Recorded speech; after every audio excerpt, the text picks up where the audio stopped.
Amahoro abana b'Imana, amahoro inshuti za Yesu Nyirimpuhwe, Yesu Kristo akuzwe. Ye ni umuvandimwe wanyu nanone ugarutse ufite inema Emerita. Ye ndagarutse rero nanone ngo twongere twinjire mu ishuri ryacu Yesu Nyirimpuhwe yadutangije, hamwe na mama Faustina mu gusoma aka kanyamakuru ke, dukomeze ducengerwe n'impuhwe z'Imana. Reka rero dusenge maze dusome agatabo kacu, ikaye ya mbere. Ku izina ry'Imana Data na Mwana na Roho Mutagatifu, amen. Reka turirimbe Zaburi ya 91. Umuntu utuye aho Umusumba byose yibera, yikinga mu gacucu k'ushobora byose. Ndabwira Uhoraho nti uri ubuhungiro bwanjye n'inkunga yanjye, Mana yanjye ni we niringiye. Niwe uzakugobotora mu mutego w'umuhigi w'inyoni, anagukiza icyorezo kirimbura imbaga. Azagutwikiriza amababa ye, maze uzahungire munsi y'amoya ye. Ubudahemuka bwe ni ingabo n'umwambaro w'intamenwa. Ntuzatinya ibikura umutima by'ijoro, cyangwa umwambi uvumera wo ku manywa, icyorezo cyubikiriye mu mwijima, cyangwa icyago kiyogoza ku manywa y'ihangu. Nubwo iruhande rwawe hagwa 1000, n'ibihumbi 10 bikagwa iburyo bwawe, wowe ariko nta kizaguhungabanya. Uzabe maso gusa, maze wirebere igihano cy'abagiranabi. Koko Uhoraho ni we miringiro yanjye, Usumba byose wamugize ubuhungiro bwawe. Icyago ntikizagushyikira, n'icyorezo ntikizegera ihema ryawe, kuko yategetse abamarayika be kukurinda mu nzira zawe zose. Bazagutwara mu maboko yabo, ngo ikirenge cyawe kidatsitara ku ibuye. Uzakandagira intare n'impiri, uribata urusamaguye n'ikiyoka kinini. Ubwo yanyiziritseho nzamuzigura, nzamurinda, kuko azi izina ryanjye. Nanyiyambaza nzamwitaba, nzamuba hafi mu gihe cy'amage. Nzamurokora, maze nzamuhesha ikuzo. Nzamuhaza iminsi irambye, maze nzamwereka agakiza kanjye. Urakoze Nyagasani, kuko muri iyi Zaburi uduhaye ubwishingizi, wongeye kutwereka ko waduhaye abamarayika, wategetse abamarayika bawe ngo baturinde mu nzira zacu zose. Urakoze kandi ko uduhaye ubuzima burambye.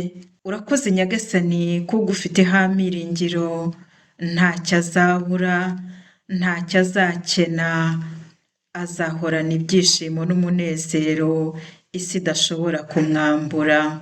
Nyagasani dawe Mana yacu, ngo utuye buri wese ugiye kumva iki kiganiro, ndetse n'abazacyumva nyuma, kugira ngo aya magambo ya Zaburi yuzurizwe mu buzima bwe n'ubw'umuryango we. Bisabye ku bwa Yesu Kristo umwami wacu, amen. Ku izina ry'Imana Data na Mwana na Roho Mutagatifu, amen. Bavandimwe nkunda, Yesu Kristo akuzwe.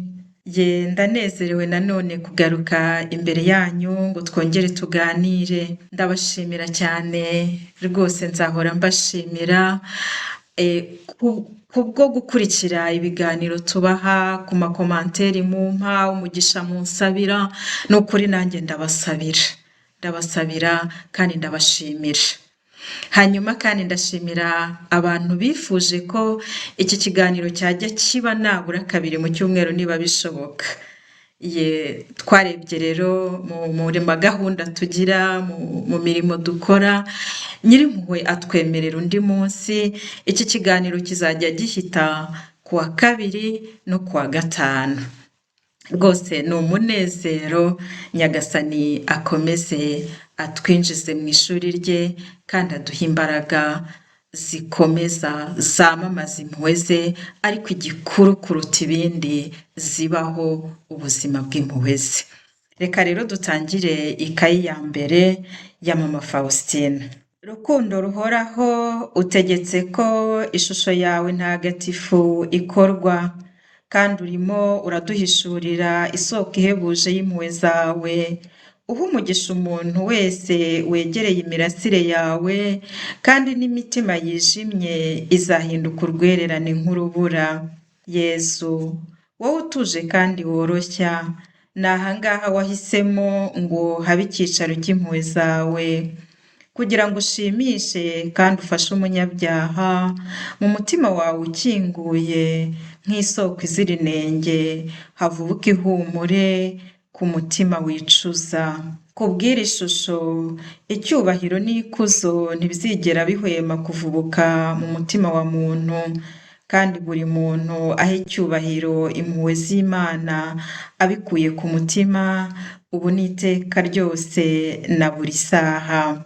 Mana yanjye, iyo nitegereje ejo hazaza, ubwoba buransaga. Ariko se ni kuki ngomba kwibaza ku by'ejo hazaza? Kuri njye igihe cy'ubu nicyo gifite agaciro kuruta ibindi, kuko ejo hazaza wenda ntabwo hazigera habaho mu mutima wanjye. Bavandimwe, Yezu Kristo akuzwe. Mama Faustina aratangira avuga iby'iyi shusho ya Yezu Nyirimpuhwe, aho Yezu yari amusabye kwandika ubuzima bwe, uko bazagenda baganira tuzagenda tubyumva buhoro buhoro. Ikindi navuga wenda mu ntangiriro ni uko nk'uko twabibonye Mama Faustina yari yarize amashuri make cyane, 3 abanza, bityo rero ni agatabo kari mu nyandiko yoroheje rwose, ni nk'umwana w'igitambambuga uri mu biganza by'umubyeyi we. Mama Faustina uko yabagaho kose abyandika uko biri, nta bindi bintu bihambaye ashyiramo, kandi bigafasha buri wese kumva ari umwana mutoya wisanga imbere y'umubyeyi. Aravuga ati, kubw'iri shusho icyubahiro n'ikuzo ntibizigera bihwema kuvubuka mu mutima wa muntu, kandi buri muntu aho icyubahiro impuhwe z'Imana abikuye ku mutima. Ni ukuri niba twitegereje, nimurebe igihe ubu butumwa bwatangiwe kera cyane, ariko uyu munsi akaba ari bwo, nimurebe ukuntu abantu baha impuhwe icyubahiro. Nimugerageze gutekereza, cyangwa se tugerageze gutekereza abantu batunze ino shusho ya Yezu Nyirimpuhwe ukuntu bangana. Mama Faustina ntabwo yari ahari, ariko ibyo yavugaga byarujujwe kandi biracyakomeza kugenda. Nk'abantu bose, nkatwe twese, nawe yagize ubwoba, yitegerezaga ahazaza, yitegerezaga ubwo butumwa ukuntu bukomeye, akagira ubwoba.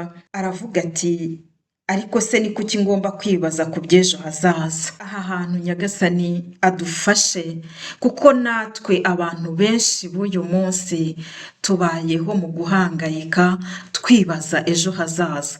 Iyo utariho kwibaza ibizaba ejo, uba wibaza ibyarangiye. Ni abantu bake cyane babaho uyu munsi. Nyagasani adufashe kugira ngo twige kubaho uyu munsi, twige kubaho umwanya dufite, kuko igihe dufite ni none, ejo ntabwo uzi uko hazaza. Ntabwo bivuga ko tudakora imishinga cyangwa tudateganya, dukora imishinga, tugatekereza, tugateganya, ariko ntibikatubuze kubaho none. Baho uyu munsi, nugusoza ushimira Imana, ningusoza nshimira Imana. Buri gikorwa cyose uyu munsi nkoze, ningisoza nshimira Imana, bityo nzabaho mu byishimo ntahangayikishijwe cyane n'ejo hazaza. Ejo hazaza hari mu biganza by'Imana.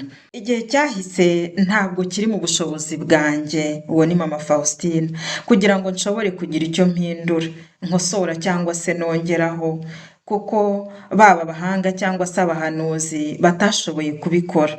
Nuko rero iby'igihe cyahise gihatse ni ngombwa kubiharira Imana. Ibihe byahise nta kintu wabihinduraho. Ibyatubayeho, amateka yacu, nta kintu twayahinduraho, yarabaye.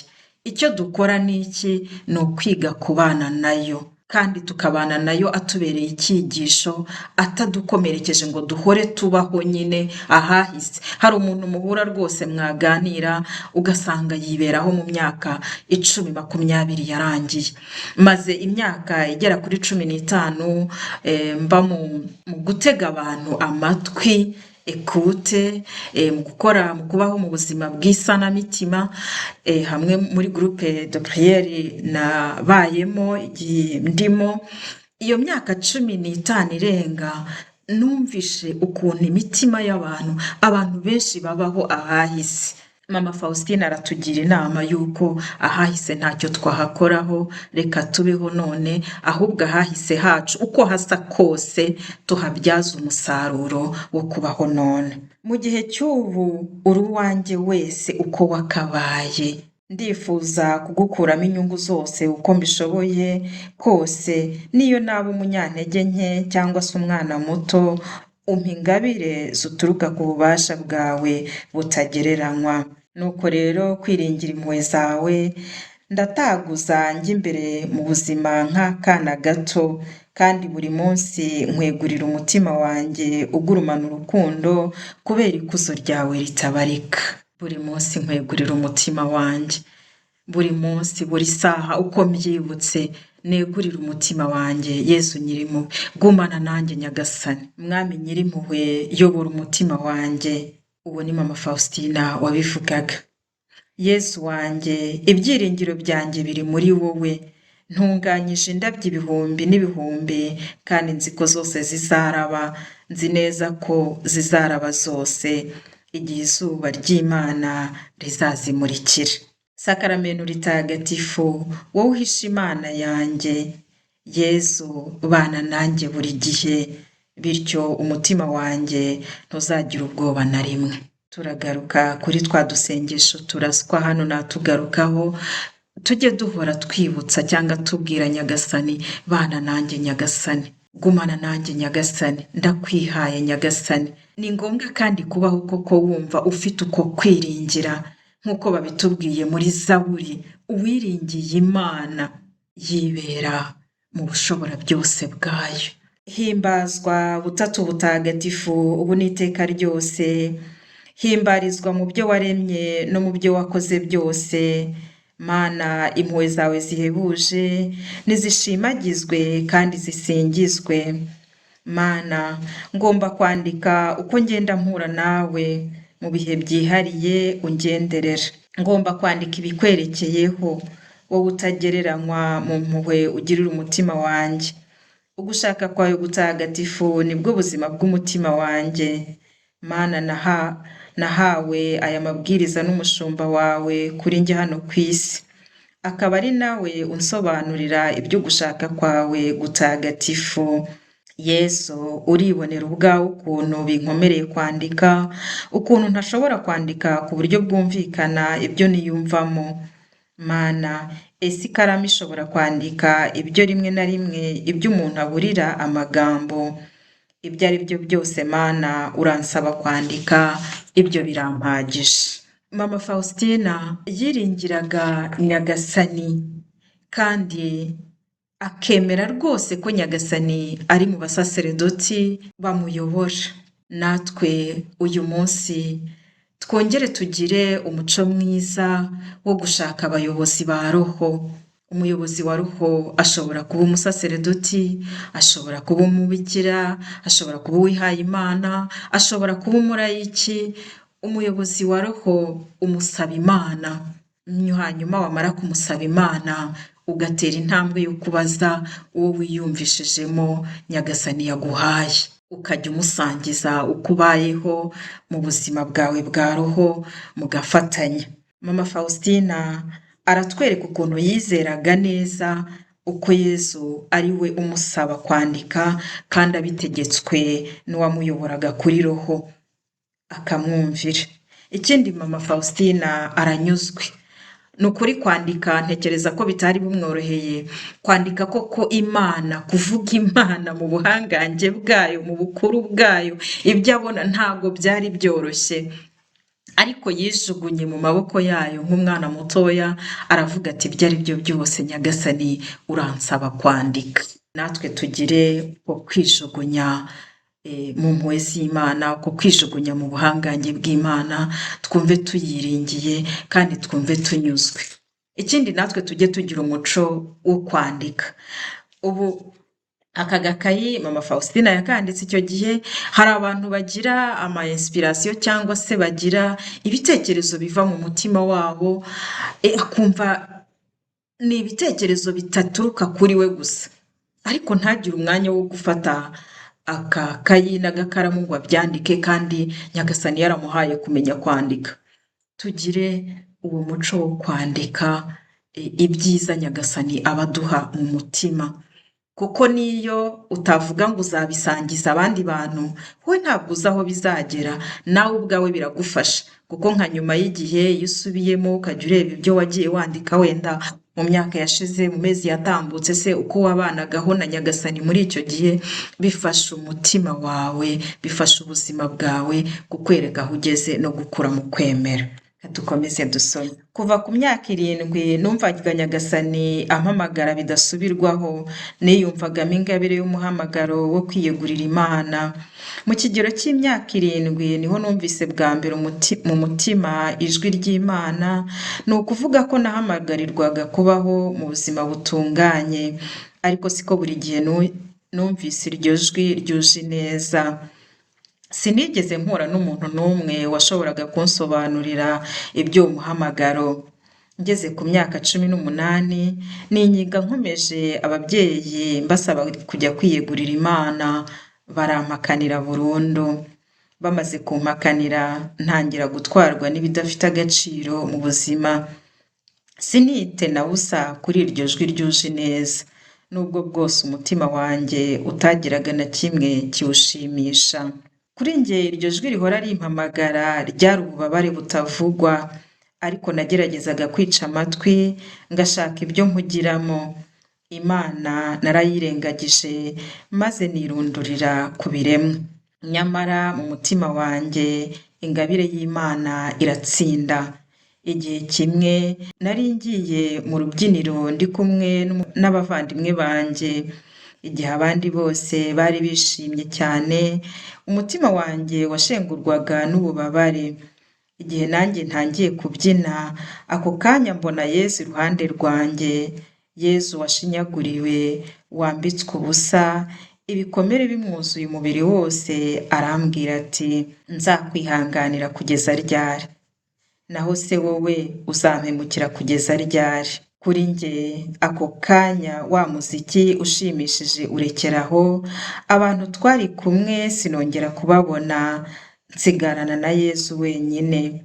Nicara iruhande rw'umuvandimwe wanjye nkunda cyane, nigaragaza nk'urwaye umutwe kugira ngo mpishe ibyari bimaze kumbaho mu mutima wanjye.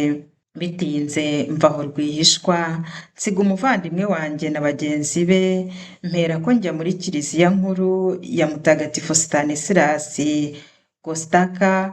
Bwari butangiye kwira, kandi muri iyo kiliziya nkuru harimo abantu bake, nuko nta n'icyo nitayeho ku byayikorerwagamo, nitura hasi imbere y'isakaramento ritagatifu, amaboko arambuye nko ku musaraba, maze nsaba Nyagasani ngo angirire ubuntu, amenyeshe icyo ngomba gukora. Bavandimwe, ahangaha biradufasha kureba ukuntu Nyagasani nta hantu na hamwe atagusanga. Mama Faustina yiyumvishemo iryo jwi akiri muto, agerageza gushaka kujya kwiha Imana, ababyeyi be ntibamukundira, asigaye yigira mu buzima busanzwe. Murabona rero ko umunsi umwe yibereye mu kabyiniro yagiye kubyina n'abandi bana, Yesu aramubonekera. Bivuga ngo rero Nyagasani Yesu no muri ka kabyiniriro ujyamo, ka kabyiniriro burya naho arahagera. Burya naho yahagusanga, burya naho yahakurokorera. Bityo rero nta mpamvu n'imwe dufite yo gucira abantu imanza, cyane cyane ngo tuvuge ngo bariya ngo uriya ngo uhora mu tubyiniro, urara muri za weekend uriya. ntabwo bishoboka, ntabwo yahura na Nyagasani. Nyagasani ntaho atamusanga.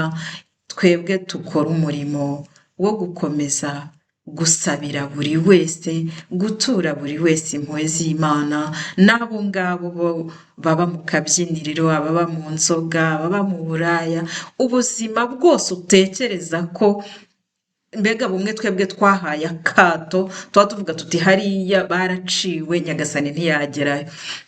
Aho hantu ujye uvuga ishapure y'impuhwe, uherekeze impuhwe z'Imana, werekeze y'imirasire ya Nyagasani.